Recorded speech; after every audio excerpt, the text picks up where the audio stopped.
কর্মা। প্রথমে বিশেষ বিশেষ খবর। সন্দেশখালী কাণ্ডে অভিযুক্ত শেখ শাহজাহানকে অবিলম্বে গ্রেপ্তার করতে রাজ্য পুলিশের ডিজিকে নির্দেশ দিয়েছেন রাজ্যপাল সিভি আনন্দ বোস। শেখ শাহজাহানের বিরুদ্ধে লুকআউট নোটিশ জারি করেছে এনফোর্সমেন্ট নির্দেশালয় ইডি। পাল্টা ইডি আধিকারিকদের বিরুদ্ধেও এফআইআর। রেশন বন্টন দুর্নীতি মামলায় ধৃত বনগাঁ পুরসভার প্রাক্তন চেয়ারম্যান শঙ্কর আঢ্যর 14 দিনের ইডি হেফাজত। মুখ্যমন্ত্রী মমতা ব্যানার্জি গঙ্গাসাগর মেলার প্রস্তুতি খতিয়ে দেখতে আগামীকাল সাগরদ্বীপ যাবেন। বাম যুব সংগঠন ডিওয়াইএফআই শিক্ষা ও কাজের দাবিতে এবং বিভিন্ন দুর্নীতির বিরুদ্ধে প্রতিবাদ জানাতে আজ ব্রিগেড প্যারেড গ্রাউন্ডে সমাবেশ ডেকেছে। রঞ্জি ক্রিকেটের তৃতীয় দিনে বাংলার বিরুদ্ধে 290 রানে পিছিয়ে থেকে অন্ধ্র আজ তাদের অসমাপ্ত প্রথম ইনিংসের খেলা শুরু করবে। আসছে বিস্তারিত খবরে। সন্দেশখালী কাণ্ডে অভিযুক্ত শেখ শাহজাহানকে অবিলম্বে গ্রেপ্তার করতে রাজ্য পুলিশের ডিজিকে নির্দেশ দিলেন রাজ্যপাল সিভি আনন্দ বোস। অভিযুক্তকে গ্রেপ্তার করে তার রিপোর্ট রাজভবনে পাঠাতে হবে বলে তিনি জানিয়েছেন। গতকাল এক বিবৃতিতে রাজ্যপাল জানান, রাজভবনের শান্তিকক্ষে অভিযোগ এসেছে শেখ শাহজাহান সীমান্ত অতিক্রম করেছে এবং জঙ্গিদের সঙ্গে যোগাযোগ রাখছে, তারও অবিলম্বে তদন্ত করা দরকার। উত্তর 24 পরগনার সন্দেশখালীর সরবেরিয়ায় শেখ শাহজাহানের বাড়িতে তল্লাশি চালাতে গিয়ে আহত ইডি আধিকারিকদের বিরুদ্ধেই জামিন অযোগ্য ধারায় মামলা রুজু হয়েছে বলে জানা গেছে। শাহজাহানের বাড়ির কেয়ারটেকারের অভিযোগের ভিত্তিতে ন্যাজাট থানার পুলিশ এই এফআইআর দায়ের করে। বিনা নোটিসে বলপূর্বক শাহজাহানের বাড়িতে ঢোকার চেষ্টা করা হয়েছে বলে অভিযোগ করেছেন কেয়ারটেকার। বসিরহাট পুলিশ জেলার তরফেও একটি স্বতঃপ্রণোদিত মামলা রুজু করে তদন্ত শুরু হয়েছে। গতকাল ন্যাজাট থানার পুলিশ হাসপাতালে গিয়ে 2 ইডি আধিকারিকের বয়ান রেকর্ড করেছে। এদিকে ইডির তরফে শেখ শাহজাহান ও তার অনুগামীদের বিরুদ্ধে ন্যাজাট থানাতেই অভিযোগ দায়ের করা হয়েছে। তারা যাতে দেশ ছেড়ে পালাতে না পারে সেজন্য লুকআউট সার্কুলারও জারি করেছে বলে খবর। সরবেরিয়ার ঘটনায় আহত ইডির 3 আধিকারিকের মধ্যে 2জনকে গতকাল সল্টলেকের বেসরকারি হাসপাতাল থেকে ছেড়ে দেওয়া হয়। অঙ্কুর গুপ্তা ও সোমনাথ দত্ত নামে ওই 2জনের শারীরিক অবস্থা স্থিতিশীল বলে জানানো হয়েছে। তবে আর এক আধিকারিক রাজকুমার রামের এখনো চিকিৎসা চলায়, তাকে ছাড়া হয়নি। বিজেপির এক প্রতিনিধি দল গতকাল ওই হাসপাতালে ইডি আধিকারিকদের দেখতে যান। কল্যাণীর বিধায়ক অম্বিকা রায়, পুরসুরার বিধায়ক বিমান ঘোষ এবং খানাকুলের বিধায়ক সুশান্ত ঘোষ এই দলে ছিলেন। রাজ্যের বিরোধী দলনেতা শুভেন্দু অধিকারী এই স্যান্ডেলে বিজেপি বিধায়ক দলের হাসপাতালে যাওয়ার ছবি পোস্ট করেন। বিজেপির রাজ্য সভাপতি সুকান্ত মজুমদার বলেছেন, তৃণমূল কংগ্রেসের মদতে রাজ্যে জিহাদিদের পকেট তৈরি হয়েছে। জলপাইগুড়িতে চোর ধরো জেল ভরো কর্মসূচিতে যোগ দিয়ে তিনি মন্তব্য করেন, এ রাজ্যে সংবিধান আক্রান্ত। সন্দেশখালীর শাহজাহান শেখকে তিনি বাংলাদেশের জিহাদি সংগঠনের মদতদাতা বলে অভিযোগ করেছেন।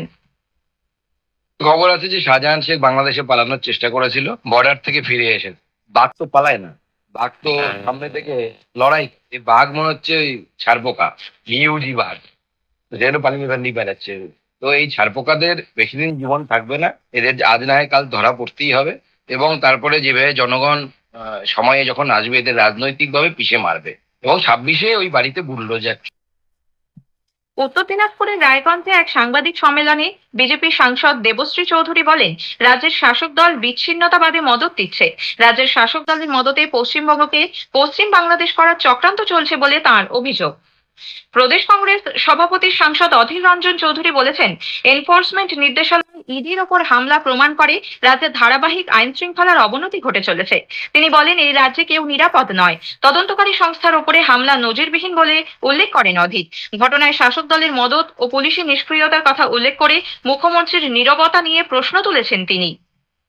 এর পরে হামলার মধ্যে এটা প্রমাণ করে দিল যে বহু তথ্য আছে যেগুলো যাতে প্রকাশ না পায়, তার জন্য মরিয়া তৃণমূল পার্টি। এ ব্যাপারে তৃণমূল কংগ্রেস সাংসদ সৌগত রায় বলেন, ওরা গোপনীয়তার সাথে কোথাও যায় স্থানীয় প্রশাসনকে না জানিয়ে, তাহলে ঘটনা ঘটতে পারে। মনে করেন কয়েকটা সেন্ট্রাল ফোর্স নিয়ে গেলেই কোনো ঝামেলা হবে, তো নেই। আগে জানিয়ে স্থানীয় প্রশাসনকে ইনভলভ করে ওদের গেলে ভালো হয়। রেশন বন্টন দুর্নীতি মামলায় ধৃত রাজ্যের মন্ত্রী জ্যোতিপ্রিয় মল্লিক ঘনিষ্ঠ বনগাঁ পুরসভার প্রাক্তন চেয়ারম্যান শঙ্কর আঢ্যর 14 দিনের ইডি হেফাজত হয়েছে। গতকাল তাকে ব্যাংশাল আদালতে তোলা হয়। দীর্ঘ 17 ঘন্টা জেরার পর শুক্রবার গভীর রাতে শঙ্কর আঢ্যকে গ্রেপ্তার করে ইডি। গতকাল আদালতে ইডি আধিকারিকরা জানান, অন্তত 20,000 কোটি টাকা বিদেশে লেনদেন করেছেন শঙ্কর আঢ্য। 90টি বিদেশি মুদ্রা বিনিময় সংস্থার মাধ্যমে এই বিপুল অঙ্কের টাকা লেনদেন করা হয়, যার বেশিরভাগটাই বিদেশি অ্যাকাউন্টে ডলারের আকারে জমা পড়েছে বলে অভিযোগ। এই টাকার মধ্যে অন্তত 9 থেকে 10,000 কোটি টাকা রেশন দুর্নীতি কাণ্ডে ধৃত মন্ত্রী জ্যোতিপ্রিয় মল্লিকের বলেও আদালতে ইডি জানিয়েছে। যদিও শঙ্কর আঢ্যের আইনজীবী দাবি করেন, বৈধ উপায়ে বিদেশি মুদ্রা লেনদেনের কারবার করেন শঙ্কর আঢ্য। মুখ্যমন্ত্রী মমতা ব্যানার্জি গঙ্গাসাগর মেলার প্রস্তুতি খতিয়ে দেখতে আগামীকাল সাগরদ্বীপ যাচ্ছেন। ওই দিনই মেলার আনুষ্ঠানিক সূচনা হচ্ছে। কপিল মুনির আশ্রমে পুজো দেওয়ার পাশাপাশি তিনি প্রস্তুতি নিয়ে আধিকারিকদের সঙ্গে কথা বলবেন। মুখ্যমন্ত্রীর গঙ্গাসাগর সফরের আগে রাজ্যের 3 মন্ত্রী গতকাল কচুবেড়িয়া ও গঙ্গাসাগরের সমুদ্র তটে ঘুরে দেখেন। সেচ মন্ত্রী পার্থ ভৌমিক, জনস্বাস্থ্য কারিগরি ও পূর্তমন্ত্রী পুলক রায়, সুন্দরবন উন্নয়ন মন্ত্রী বঙ্কিম হাজরা ছাড়াও এদিন গঙ্গাসাগরে পৌঁছন রাজ্য সেচ দপ্তরের প্রধান সচিব প্রভাত মিশ্র। আধিকারিকদের সঙ্গে তারা কথা বলেন। কেন্দ্রীয় সরকার পাটজাত পণ্যের রপ্তানি বৃদ্ধিতে বিশেষ জোর দিচ্ছে।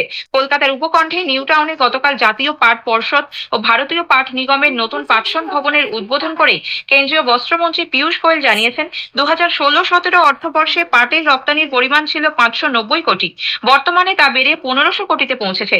পশ্চিমবঙ্গে 50% পাট উৎপাদন হয়, ফলে কলকাতা পাট শিল্পের রাজধানীতে পরিণত হয়েছে। তাই দেশে পাট শিল্পের উন্নতিতে রাজ্য সরকারের সহায়তাও প্রয়োজন বলে তিনি উল্লেখ করেন।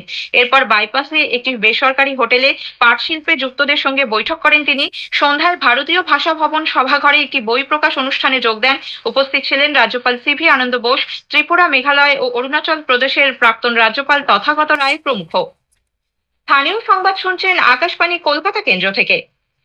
শিক্ষা ও কাজের দাবিতে এবং বিভিন্ন ক্ষেত্রে দুর্নীতির বিরুদ্ধে সুবিচার চাইতে বামপন্থী যুব সংগঠন ডিওয়াইএফআই আজ ব্রিগেড সমাবেশের ডাক দিয়েছে।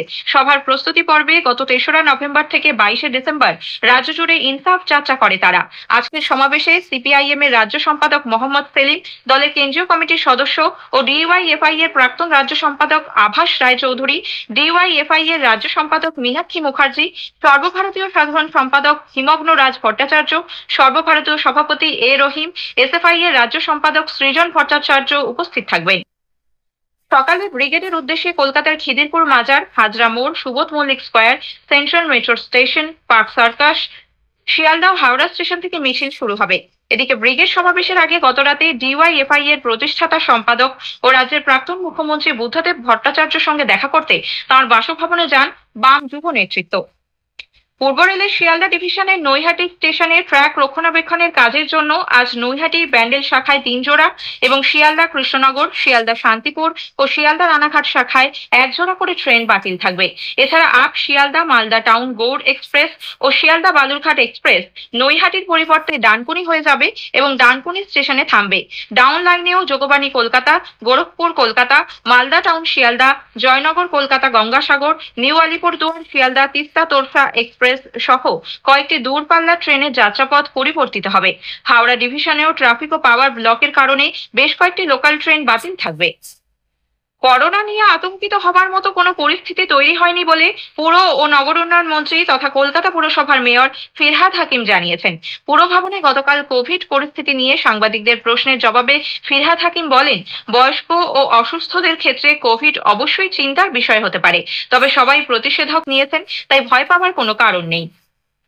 পূর্ব বর্ধমানের পূর্বস্থলীর সমুদ্রগড় পঞ্চায়েতের নিমতলা বাজার এলাকায় গত বছরের সেপ্টেম্বরে একটি সোনার দোকানে চুরির ঘটনায় যুক্ত থাকার অভিযোগে উত্তরপ্রদেশের 8 জন দুষ্কৃতীকে নিজেদের হেফাজতে নিয়েছে নাদনঘাট থানার পুলিশ। এর আগে তারা রাজ্যের বিভিন্ন জায়গায় চুরি করেছে বলে অভিযোগ।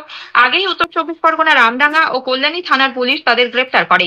কল্যাণী সংশোধনাগার থেকে গতকাল তাদের কালনা আদালতে তোলা হলে 9 দিনের পুলিশ হেফাজতের নির্দেশ দেন বিচারক। চিকিৎসায় গাফিলতিতে রোগী মৃত্যুর অভিযোগকে কেন্দ্র করে নদিয়ার শক্তিনগর জেলা হাসপাতালে গতকাল উত্তেজনা ছড়ায়। ঘূর্ণি এলাকার বাসিন্দা 23 বছরের সুশান্ত মণ্ডল গতকাল দুপুরে গলায় ফাঁস দিয়ে আত্মহত্যা করার চেষ্টা করেন। তাকে উদ্ধার করে শক্তিনগর হাসপাতালে নিয়ে যাওয়া হলে দায়িত্বপ্রাপ্ত চিকিৎসক ইসিজি করার পরামর্শ দেন, কিন্তু ইসিজি রুম বন্ধ থাকায় তা সম্ভব হয়নি। এর মধ্যেই মৃত্যু হয় ওই যুবকের। এরপরই চিকিৎসায় গাফিলতির অভিযোগ তুলে তার পরিবারের সদস্যরা বিক্ষোভ দেখান।